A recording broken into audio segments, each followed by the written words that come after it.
여러분, 근본적으로 어떤 문제가 있을 때 그것만 해결하면 다 되는 것 같이, 그게 그 문제가 아니라는 거 하나님께서 보여주는 거예요. 여러분, 편 75편 보도록 하겠습니다. 교독하겠습니다. 오늘 시편 75편은 배경이 유다 왕 히스기야 왕 때입니다. 아수르 왕 사네립이 예루살렘을 침략하고 이제 포위하고 있는 상황 가운데 지어진 시로 보고 있습니다.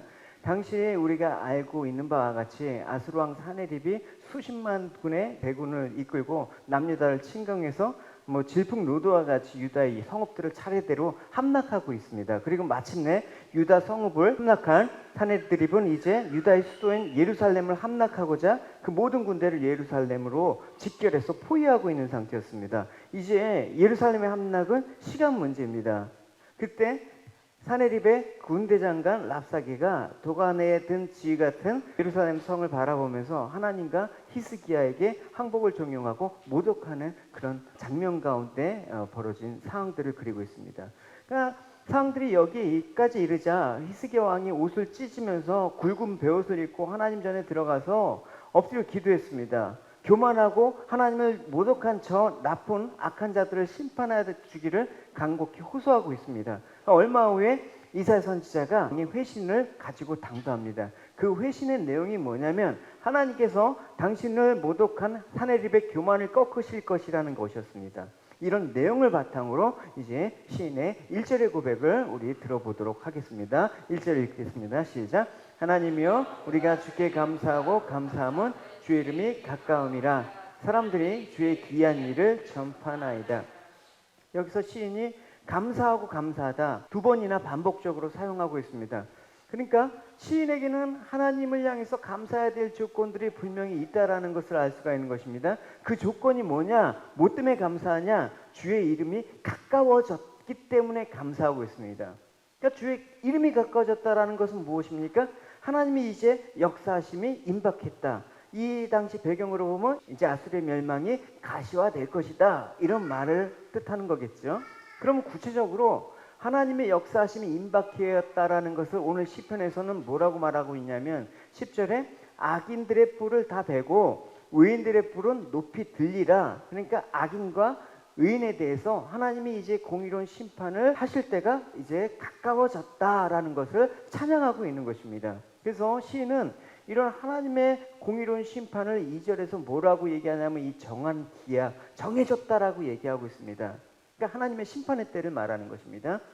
1차적으로는 유다를 침공한 아수르를 심판하는 때, 궁극적으로는 이 세상 마지막 때 공의로 하나님이 심판하시는 그때가 정한 기약이라는 것입니다. 하나님이 정했다라는 것은 바꿀 수가 없는 것입니다.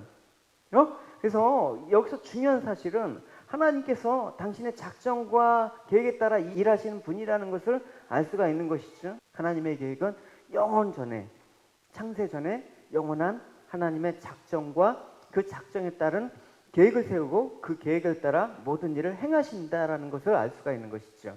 특별히 하나님은 당신의 영원한 계획을 세우셨는데 그 계획을 한치도 오차 없이 이루어 가신다라는 사실을 알 수가 있습니다. 우리는 계획을 세워도 그 계획을 실행하기가 참 힘듭니다. 그러나 하나님은 우리 인간과는 다른 분이시죠.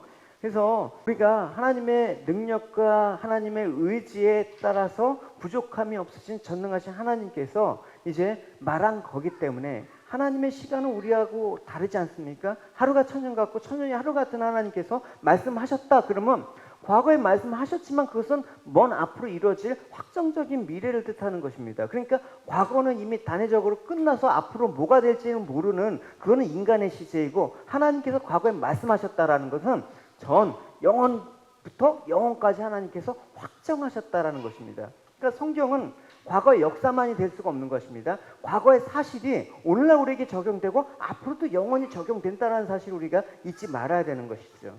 그래서 하나님께서 우리에게 무엇을 약속하느냐, 인내심을 갖고 우리가 그 약속에 따라서 하나님의 정한 기약을 기다리는 게 중요한 것이죠. 하나님께서 우리에게 그 정한 때를 우리에게 알려주신다라는 사실은 우리에게 좋을까요, 나쁠까요? 하나님께서 우리에게 알려주시면 모든 것들을 우리가 알아서 하겠지만 사실은 하나님께서 알려주시지 않는 게 좋은 것입니다. 사도행전에서는 이렇게 얘기하고 있죠. 때와 시기는 아버지께서 자기의 권한에 두셨으니 너희가 알 바가 아니다. 하나님께서 말씀하신 거는 언젠가 이루신다라는 거야. 그러니까 늘 하나님 내일입니까? 아니면 내년입니까? 이러다 지쳐요. 그러니까 우리에게 필요한 건 뭐냐? 하나님의 정하신 그때는 하나님의 권한이니까 우리는 그냥 어느 때든지 그냥 하나님께서 이루신다는 그 믿음으로 살아가야 되는데 거기서 필요한 게 인내라는 것입니다. 그러니까 항상 인내는 무엇과 같이 따라다니냐? 믿음과 따라가는 거예요. 그러니까 인내가 있다라는 거는 믿음이 있다라는 말과 거의 사실 동일한 그런 의미에서 우리가 받아들일 수가 있는 것이죠. 그래서 예수님의 말씀처럼 하나님은 모든 작전과 계획을 하나님의 정하신 때에 있다. 물론 특별한 때에 하나님께서 그 때를 알려주시기도 하지만 대부분 우리에게 알려주시지 않는 까닭은 뭡니까? 내일 만약에 멸망한다 그러면 오늘 우리는 어떻게 살까요? 과연 사과나무를 심을까요? 심을 사람이 누가 있겠습니까? 하루 남았는데 여러분 못다한 거 다 하죠 여러분. 그러니까 오늘의 삶들에 충실하기 위해서 하나님 오늘의 삶들을 하나님 의뢰하기 위해서 하나님께서는 때와 그 정한 시기를 알려주시는 않습니다. 그러면 하나님께서 왜 악인들을 즉각 심판하지 아니하시고 마지막 때를 정하시고 당신의 백성들에게 인내하도록 요구하십니까? 왜 하나님의 백성들을 조금이라도 좀 고통에서 덜어주시지? 왜 그렇게 유보하십니까? 물론 하나님께서 악인들, 그러니까 불의한 아수르 군대에게 자비를 베풀기 위함인 것은 아닙니다. 그러니까 교만한 말로 하나님을 모독하고 하나님 백성을 고통스럽게 한 그들의 행위는 용서받을 수가 없는 것입니다.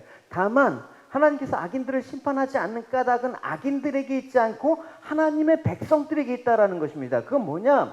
악인들을 내버려 두심으로써 하나님은 그 하나님의 백성들에게 자녀답게 만드시기 위해서 인내하고 하나님의 약속을 신뢰하고 끊임없이 하나님을 의지함으로 말미암아 하나님을 닮게 하나님의 백성다움 가운데 정결하게 만들기 위해서 하나님의 백성은 그렇게 놔두시는 것입니다. 그러니까 정하신 때까지 하나님께서 유보하시는 것이죠.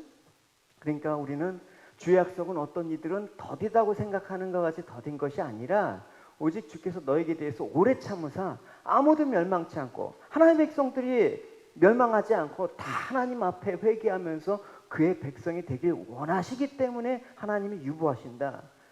그래서 정황계약이 이를 때까지 우리 인생을 경곡히 지탱해 하시는 하나님을 의지해야 되는 것입니다. 그것이 신의 3절의 고백이죠. 같이 읽어보겠습니다.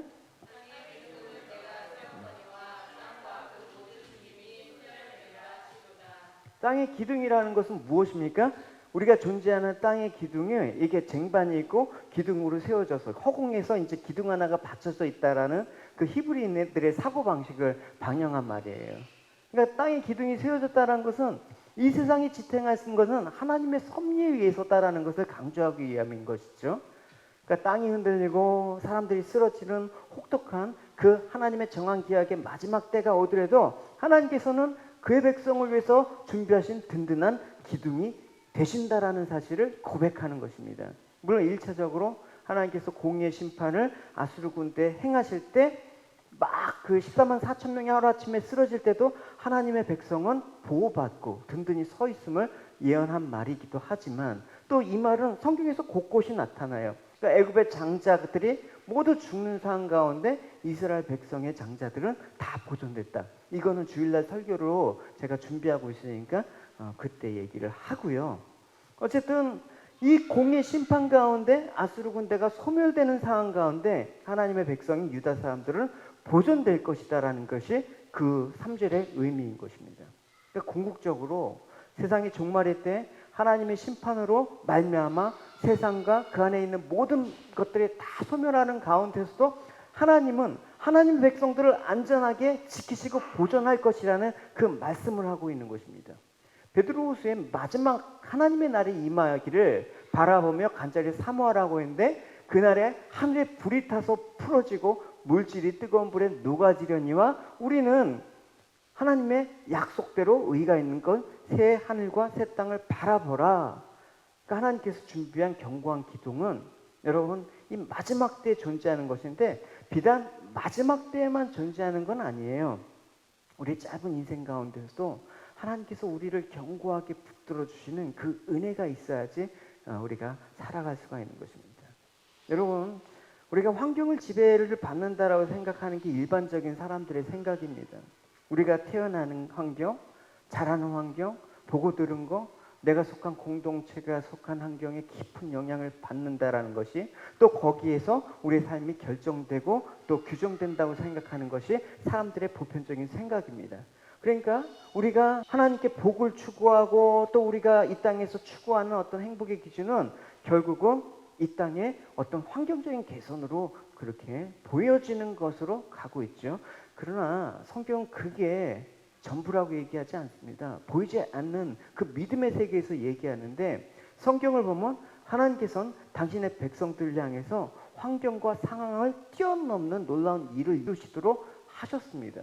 수백만 명의 백성들이 물 한 방울 쌀 한 톨 나지 않는 광야에서 40년을 살면서 하나님께서 뭐라고 얘기하셨습니까? 옷도 헤어지지 않고 신발도 헤어지지 않다. 그 은혜를 베푸셨다는 것입니다. 그러니까 이런 체험적인 하나님이 붙잡아 주시는 은혜를 체험적으로 고백한 다윗은 시편에서 이런 고백도 있죠. 나의 영혼아 잠잠히 하나님만 바라라. 물론 나의 소망이 그로부터 나오는도다 라고 얘기를 하고 있습니다. 여러분, 우리가 절망할 만한 상황 가운데 우리가 나는 불행한 사람이야, 또 나는 이 정도면 행복한 사람이야, 나는 성공한 사람이야, 나는 버려진 사람이야 라고 속단하면서 살아가고 있는 사람들이 의외로 많지 않습니까? 거기로부터 자유할 수 있는 것은 환경에 있지 않습니다. 환경은 언제든지 가변적인 거거든요. 바뀔 수가 있는데 그걸 내가 어떻게 컨트롤할 수가 있다는 것입니다. 오로지 불변한, 그러니까 하나님이 환경에 상관없이 하나님께서 나를 붙잡는다고 했을 때 환경을 뛰어넘는 우리의 삶들이 펼쳐지는 것이죠. 그게 바로 믿음의 삶이죠.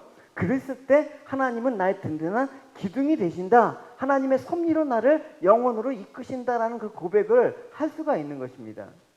그래서 시인은 사람들이 이 힘을 믿고 또 이 땅에서 환경적인 것들에 자신을 규정하고 내가 강한 자라고 여기는 사람들이 하나님에 대해서 도전하는 악인들의 모습이라고 얘기하는데, 그 악인들에 대해서 경고를 하는 거예요. 4절과 5절 같이 읽어보겠습니다. 시작. 내가 오만한 자들에게 오만하게 행하지 말라. 악인들에게 뿔을 들지 말라 하였노니 너희 뿔을 높이 들지 말고 교만한 목으로 말하지 말지어다. 여기서 뿔이라는 건 뭡니까? 능력, 또 권위, 자부심, 이런 것들을 성경에서 상징해요. 그러니까 오늘 이 시편 본문은 자기 힘을 과신하면서 교만해서 하나님을 능멸하고 하나님을 도전하는 그런 악한 자들을 향해서 교만한 죄를 벗어버리라는 그 말씀을 하고 있는 것입니다. 그러니까 악한 자는 이 시편의 배경인 아수르 가리키는 것이죠. 예루살렘을 포위하고 있는 사네립의 군대 장관 랍사게가 이렇게 얘기를 하는 거예요. 이 나라의 그 어떤 신도 그들의 백성을 내 손에서 구해내지 못했다. 그러니 여호와도 예루살렘을 내 손에서 구해내지 못할 것이다 라고 하나님 모독하는 것입니다. 그러니까 자기 목을 곧게 세우고 뿔을 높이 들면서 교만함의 극치를 보이는 그런 모습을 보이고 있는 것입니다. 그런 그들 향해서 이제 하나님의 정하신 심판의 때가 얼마 남지 않았음을 얘기하는 것이죠. 여러분, 사람이 교만하게 되는 이유가 있습니다. 내가 대단하다고 생각하는 순간 교만하게 빠지기 쉽습니다. 왜냐하면 내 힘을 과시하고 싶거든요. 그래서 내가 가진 뿔로 못할 일이 없다라고 생각합니다. 여러분, 사단을 보십시오. 왜 타락했습니까? 자기 능력을 과신한 까닭이에요. 본래 천사 가운데도 가장 탁월한 존재가 사단 아닙니까? 루시퍼. 근데 그 탁월한 능력이 사단이 감히 자신을 지우고 또 그에게 하나님의 주권자, 주인 되신 하나님께 반발하는 거예요. 도전하는. 그 교만한 마음을 품게 된 것입니다. 그러니까 하나님께서 우리에게 재능을 주셨다, 능력을 주셨다. 그럴 때 조심해야 될 것은 뭡니까? 그게 하나님의 축복이고 은혜인 건 맞지만 그게 다라고 생각하면 안 됩니다. 언제든지 교만에 빠질 수 있다라는 그 생각을 우리는 잊으면 안 되는 것입니다. 대표적인 예가 누구예요? 사무엘 하구나 24장에 보면 다윗의 인구조사 과정이 나오지 않습니까? 나라가 통일됐어요. 이제 안정이 됐어요. 그러다가 갑자기 군대 장관 요압을 불러갖고 인구조사를 실시하겠단 말입니다.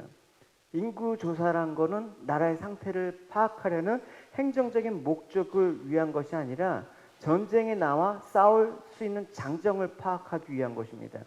그러니까 다시 군사의 수를 파악하고 이렇게 힘을 과시하고자 한 것은 내가 그만큼 이뤄놓은 그 힘에 대해서 자랑하고 또 이제는 하나님의 도움 없이도 내 힘으로 얼마든지 이 나라를 이끌어갈 수 있는 자신감이 교만으로 넘어지게 했던 것입니다.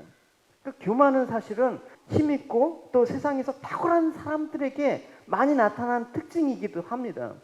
그런 점에서 여러분 스스로 우리에게 물어봐야 되는 것입니다. 우리가 살면서 힘도 생기고 능력도 생기고 어느 정도 안정이 생길 때 하나님 스스로 물어봐야 되는 것이, 이 모든 것이 하나님께서 나에게 주신 것임을 늘 잊지 말고 겸손한 자리에서 하나님을 섬기고 또 다른 사람을 섬기는데 서 있어야 되는 것입니다. 그래서 하나님 우리에게 주신 현재 자리에 충실해야 되는 것이죠. 이제 7절을 한번 읽어보도록 하겠습니다. 자, 하나님을 재판장으로 소개하고 있습니다. 인생의 절대 주권자, 판단자가 되신다라는 것입니다.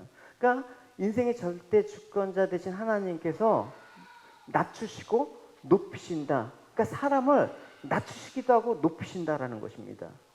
그러면 하나님의 백성들은 어떻게 낮추십니까? 우리가 하나님의 백성으로 부르시는 순간 하나님께서 처음부터 하나님께서 높은 자리에 놓치지 않는단 말입니다. 왜냐? 우리 태생 자체가 교만한 자이기 때문에. 그렇기 때문에 하나님께서는 반드시 우리 인생들을 하나님 백성에게 낮추시는 그런 과정을 겪게 하신다라는 것입니다. 그 과정 가운데 하나님께 찬양을 하게 되는 그 내용이 나와요. 일단 9절과 10절을 먼저 읽어보도록 하고 자세한 얘기를 나누도록 합시다. 시작. 예, 나는 야곱의 하나님을 영원히 찬양합니다 라고 야곱이 누구죠? 이름이 바뀌었잖아요. 이스라엘로. 그러니까 야곱의 하나님이라는 건 이스라엘 전체를 대표하는 이스라엘의 하나님과 같단 말입니다. 그러면 왜 이 시점에서 야곱의 하나님이라고 얘기를 했습니까? 물론 궁극적으로 하나님께 택한 백성에 대한 하나님 보호와 구원하심의 확실성을 강조하기 위해서인데, 이 야곱의 하나님을 굳이 신이 얘기한 것은 야곱의 인생 가운데 찾아오신 하나님이 어떠한 분이신가를 구체적으로 알아야 될 필요가 있기 때문에 언급을 한 것입니다. 여러분, 우리가 한번 야곱의 일생을 한번 돌아봅시다. 야곱이 여러분 아시는 바와 같이 이삭의 쌍둥이 동생, 그러니까 차자였음에도 불구하고 어머니 뱃속에서부터 하나님 선택을 받은 사람이었습니다. 근데 그 쌍둥이 형이었던 에서에게 장자권을 빼앗습니다. 그리고 아비도 속이고 또 그 장자권으로 축복을 받았다고 생각하는데 형 에서의 보복이 두려워서 바다나람 그 삼촌의 그 라본 집으로 이제 피신을 하죠. 세월이 이제 오랜 후에 그러나 하나님께서 가나안으로 돌아가라라고 지시를 받았습니다. 그래서 모든 그동안 모은 재산과 가설들을 내고 이제 가나안 땅으로 향했는데 걸림돌이 딱 하나가 있는 거야. 뭐겠습니까? 아직 에서하고의 갈등이 풀어지지 않는 상태에서 하나님께서 가나안으로 가라 이렇게 얘기를 했단 말입니다.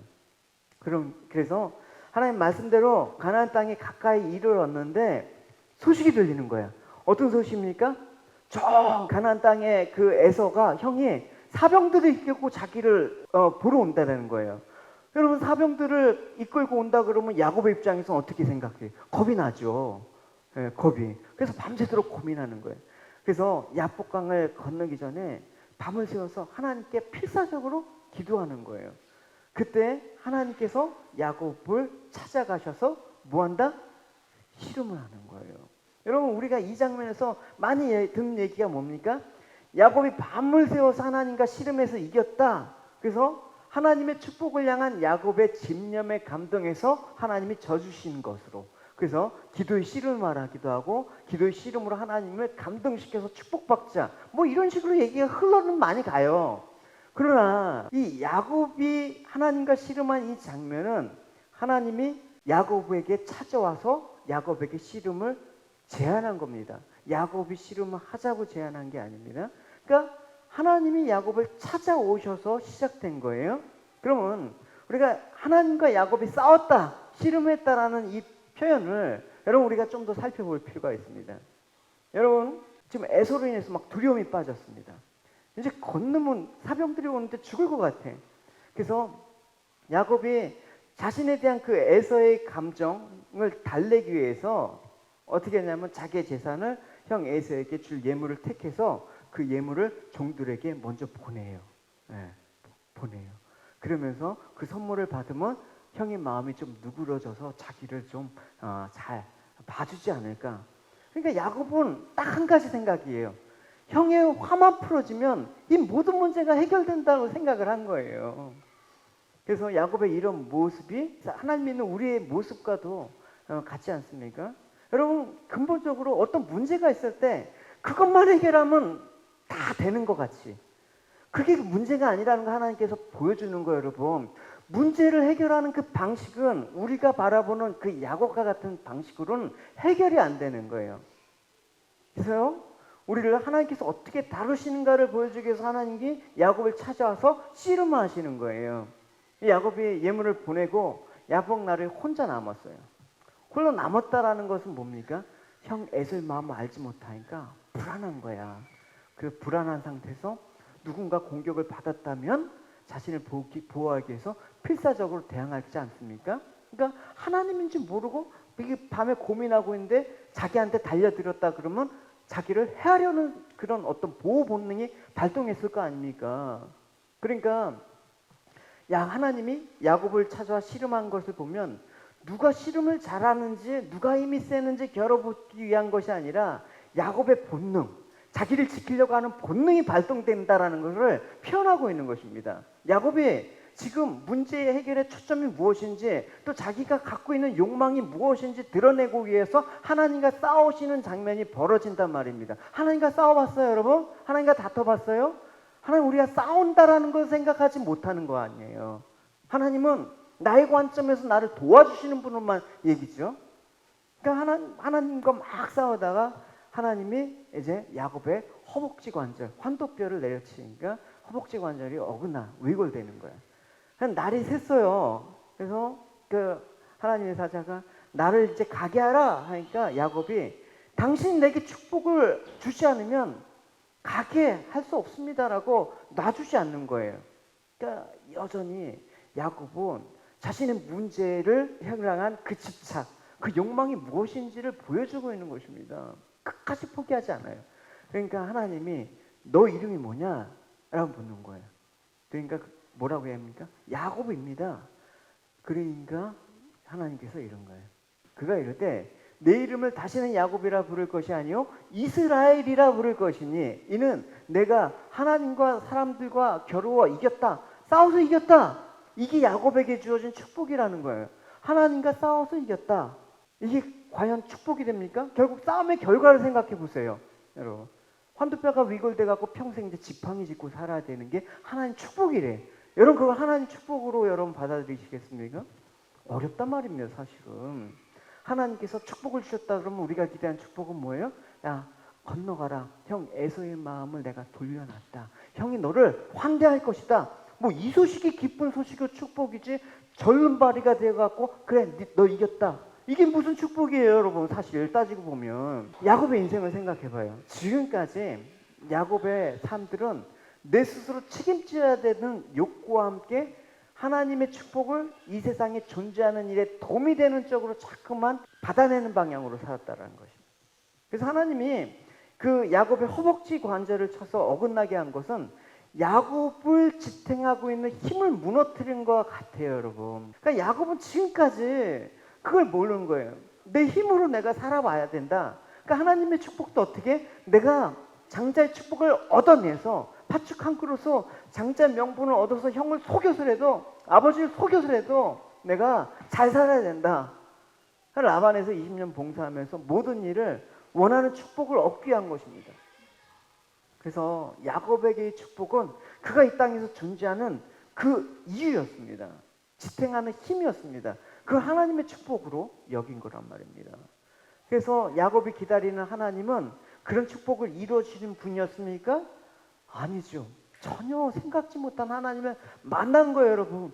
우리 인생에 나와 싸우시는 전혀 내가 기대하지 못한 하나님과 만나서 내가 의지할 수밖에 없는 게 하나님이시라는 것을 고백하는 그 흔적이 있는 사람만이 이스라엘, 하나님의 자녀가 되는 거예요. 그래서 야곱은 하나님은 내 힘을 무너뜨린 분으로 찾아오시는 것을 전혀 생각지 못했어요, 여러분. 그러니까 하나님은 어떤 분이시다? 우리가 친밀한 하나님 얘기하지만 야곱이 이 당시에는 되게 낯선 하나님이에요, 여러분. 나한테 이러시면 안 되죠, 하나님. 내가 생각하는 친밀은 뭡니까? 내 뜻대로 해주시는 게 친밀이야. 그렇지만 성경은 그걸 친밀이라고 얘기하지 않아요. 나와 싸우셔서 내가 이전에 갖고 있던 하나님이 잘못했다라는 것을 부수시는 하나님이 나와 친밀하는 거예요. 왜냐? 그 방법만이 나를 살릴 수가 있기 때문에 그런 것입니다. 그래서 야곱을 찾아오신 하나님은 그 야곱과 씨름함으로써 환도뼈가 위골됨으로써 생소한 하나님에 대해서 비로소 눈을 뜨게 한 거예요. 그게 하나님의 축복이란 말입니다. 그래서 이제 야곱의 이름은 야곱이 아니라 뭐다? 이스라엘이라고 얘기를 하는 겁니다. 그러니까 여러분, 야곱은 자신에게만 집착하고 세상의 축복을 받아서 그걸 자신의 힘으로 생각하고 그게 내 존재 이유로만 생각한 거예요. 그래서 전형적인 그것이 인간의 모습이다라는 것을 야곱의 일생을 통해서 잘 보여주는 게 제 야곱의 모습인 것입니다. 그러니까 이스라엘은 어떻게 존재하는가? 힘이 무너진 자. 내가 하나님과 싸워서 내 힘이 꺾인 자. 하나님을 의지하지 않고는 살 수 없는 자로 하나님께서 만드신 게 이스라엘이란 말입니다. 이것이 하나님의 축복이라는 사실을 여러분 잊지 마셔야 되는 것입니다. 내가 살다가 정말 내가 원하는 대로 안 됐을 때 나는 저주받았다가 아니에요. 나는 하나님의 축복이라고 여러분 선포해야 되는 것입니다. 그게 믿음의 사람이죠. 할렐루야. 이 축복을 축복으로 받아들이는 사람이 하나님의 자녀이다. 이스라엘이라는 이름이에요. 그래서 이스라엘이 허벅지 관절을 절게 된 존재, 힘으로 지탱할 수 없는 상태가 된 것입니다. 그 모든 것이 내가 하나님을 찾아간 게 아니라 하나님이 나를 찾아와서 되어진 일임을 안다면 이스라엘은 하나님을 예전에 야곱이 봤던 내가 원하는 복을 주시는 분으로 바라보는 것이 아니라 이제는 내가 힘으로 삼고 의지했던 것을 부수시는 하나님, 나를 싸워갖고 나를 항복시키는 하나님, 그 하나님으로 바라보게 되었다는 것입니다. 여러분, 하나님을 어떻게 바라보냐라는 이런 고백이 야곱 때의 고백과 이스라엘 때의 고백이 다른 거예요, 여러분. 여러분, 우리는 누구나 야곱 때의 하나님을 고백한단 말입니다. 어쩔 수가 없어요, 여러분. 그러나 하나님 우리에게 자꾸만 시비 거시면 싸우시면 어떻게? 결국은 이스라엘의 하나님의 고백이 우리 인생 가운데 나온다란 말입니다. 그게 하나님이 우리에게 행하실 놀라운 축복이에요, 여러분. 비록 다리가 저려도 그게 축복이에요. 비록 망해도 우리는 축복이 되는 거예요. 비록 건강하지 않아도 그것이 축복이 되는 거예요, 여러분. 그 축복을 축복으로 인정하시는 믿음의 사람이 되시길 바랍니다. 할렐루야. 다리를 절게 된 게 하나님을 만난 흔적입니다. 내가 그리스도의 흔적을 가졌노라. 사도 바울이 그걸 얘기하잖아요, 여러분. 여러분, 어떤 그리스도의 흔적이 있습니까? 내가 하나님의 축복을 받아서 어떤 다리가 저는 흔적이 있습니다. 이런 고백이 있어야 되는 것입니다. 내 힘으로 살았던 모든 것들이 이제는 무너진 그 흔적이 여러분 가운데 있어야 되는 것입니다. 세상 것은 지탱할 수 없음을 알게 되고, 그래서 십자가에 못 박힌 예수님만 바라보게 된다 그러면 그 사람이 하나님을 만난 거야. 하나님을 만났기 때문에 무너질 수밖에 없는 것입니다. 하나님과 싸워봤기 때문에, 낯설은 하나님을 만나봤기 때문에 하나님과 친밀해진 거예요, 여러분. 그래서 그 하나님을 친밀한 상태에서 보게 되니까 이제는 주만 바라볼지다. 그것이 바로 십자가라는 것입니다. 사람들이, 그래서 하나님께서 너가 하나님과 사람들과 결을 이겼다라고 말씀하신 이유는 뭐예요, 그럼? 사람이 하나님을 이길 수가 없는 것이죠.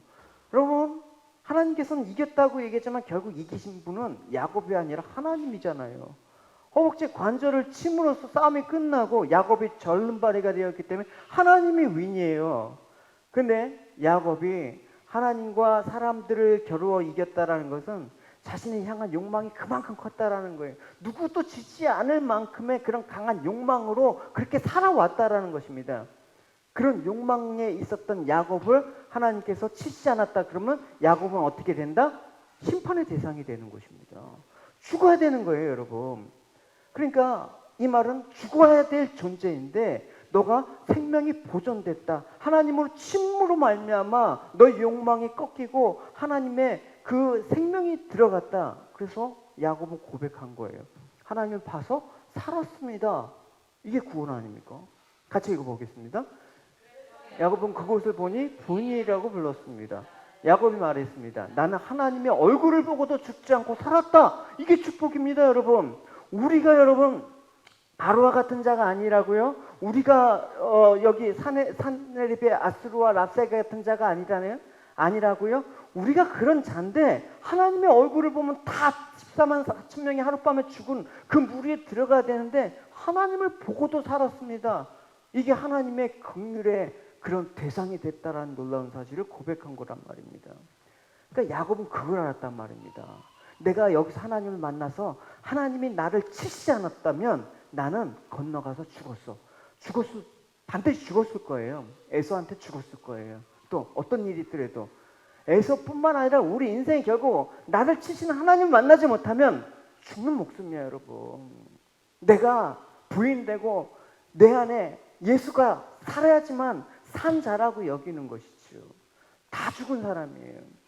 그래서 자신은 하나님을 만나면 죽어야 될 존재인데 그 사실에 눈을 뜨니까 자신의 실체를 알게 돼서 하나님이 나를 부인하게 하시니까 드디어 하나님의 얼굴을 보면서 내 생명이 보존됐습니다. 그게 구원이란 말입니다. 오늘 여러분 축복을 여러분 우리가 어디서 실감하느냐? 십자가에서 하나님의 축복을 실감해야 되는 것입니다. 예수 그리스도의 피의 은혜 안에서 우리가 생명이 보존된 자로 애굽의 10번째 장자재앙은 애굽의 장자에서 죽은 게 아니에요. 이스라엘이 살아난 게 아니라 문설주의 어린 양의 피를 바른 사람이 산 거예요. 그러니까 애굽이나 이스라엘이나 똑같은 다 죄인이라는 것이죠. 그래서 그 피의 은혜로 보존된 자를 뜻하는 겁니다. 그러니까 이것이 하나님께서 언약 안의 성취를 누리게 된 우리의 축복인 것입니다. 그래서 하나님의 이런 축복에 눈뜬 성도는 야곱과 같이 내가 이전에 욕망으로 살았던 내가 예수님이 오셔서 내 모든 죄를 대신 지게 되심을 알고 그 헛되고 헛된 것들을 알았다라는 것입니다. 그러니까 이제 예수님만 높이게 되는 것입니다. 그것이 십자가의 흔적을 달아가는 성도이며 그것이 진정한 하나님을 높이는 찬송이 되는 것입니다. 그래서 시인은 이런 야곱의 이런 경험들을 통해서 그의 자손인 유다를 하나님이 구원해 주실 거라는 확신과 함께 이제 하나님이 우리를 어떻게 구원하셨는지에 대한 그런 영원한 찬양을 선포하겠다고 다짐하고 있는 것입니다. 그러니까 여러분 하나님이 우리에게 어떤 분으로 오시길 원하십니까? 또 오셔서 하나님 어떤 일을 해주시길 원하십니까? 하나님이 여러분들의 소원대로 이루어 주시길 원하십니까? 그러면 우리가 성경에서 말하는 하나님이 아닐 수가 있어요. 세상이 기대하고 원하는 신을 다 자기 소원하고 연관이 되어 있지 않습니까? 자기 소원 성취를 위해서 존재하는 신을 원하는 것이 우리를 부지는 하나님을 원하지 않아요, 여러분. 룻기에 보면 나오미가 있죠. 나오미가 이제 이방 땅에서 이제 다 아들 둘이 다 죽고 이제 며느리만 남았지 않습니까? 룻이 이제 너희들 다 이방 여기가 고향이니까 너희들 살 길을 찾아라. 그랬더니 룻이 나는 어머니 하나님을 따르겠습니다. 뭐 보고 따라요? 와서 자식 다 죽고 굶어 죽게 생겼고 그냥 불행을 지금 다 갖고 지금 처참한 몰골에 그 시어머니를 따르겠다라는 그 룻의 고백은 어디서 나온 것입니까? 결국 나를 부수셔서 하나님의 자녀를 만드신 그 하나님, 나를 정말 살리시기 위해서 이 모든 일들을 행하시는 하나님을 고백했기 때문에 나는 어머니 하나님을 따르겠습니다라는 고백이 나오죠, 여러분. 예수님이 우리의 죄를 대신해서 십자가에 죽으셨습니다. 예수님 믿으십시오라고 하면 뭐 뻔한 얘기고 듣기가 싫은데 어떤 거에 솔깃해요? 예수 믿으면 복 받고 병 낫고 문제 해결되고 뭐 평안을 누리고 아파트 당첨되고 자녀 좋은 일들이 나고 이런 것들 얘기하면 기가 솔깃해요. 그런 예수를 누가 싫어합니까? 그러나 그런 예수님은 십자가에서 우리 죄를 담당하신 예수님과 다른 분입니다. 그런 예수님과 친한 게 아니라 나를 십자가에서 나를 같이 데려가갖고 못을 박아갖고 나를 죽이는 예수님을 여러분, 그 예수님과 친해져야 되는 것입니다. 하나님은 그런 분으로 오시지 않았습니다. 자기 백성을 찾아오셔서 의지하고 있는 세상에 힘이 되는 것을 무너뜨리고 세상에 의지할 것 없는 존재임을 깨닫게 하신 하나님, 그 하나님만을 의지하게 되는 사람이 하나님 백성이다. 그것이 바로 주의 이름이다. 우리가 주의 이름을 안다라는 것은 뭡니까? 난 누구를 알아. 그러면 그 사람에 대한 어떤 인격이나 그 사람의 성품이나 이런 것들에 대해서 우리가 안다라는 뜻과 같지 않습니까? 그러니까 주의 이름을 안다라는 것은 주님께서 내 인생 가운데 찾아오셔서 어떤 일을 버리고 나를 어떤 길로 인도하신지를 안다라는 거예요, 여러분.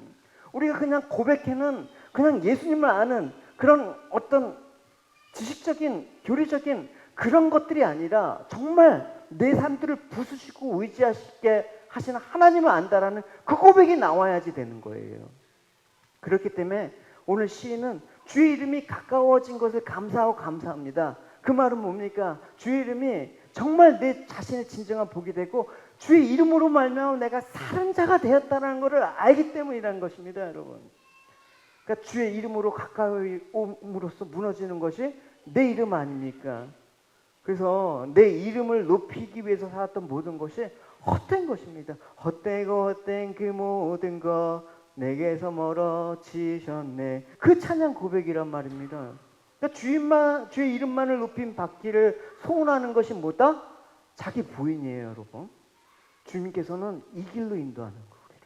한마디로 내 이름이 부서지고 내 이름이 박살나는 그 현장으로 나를 이끌기 위해서 오십니다.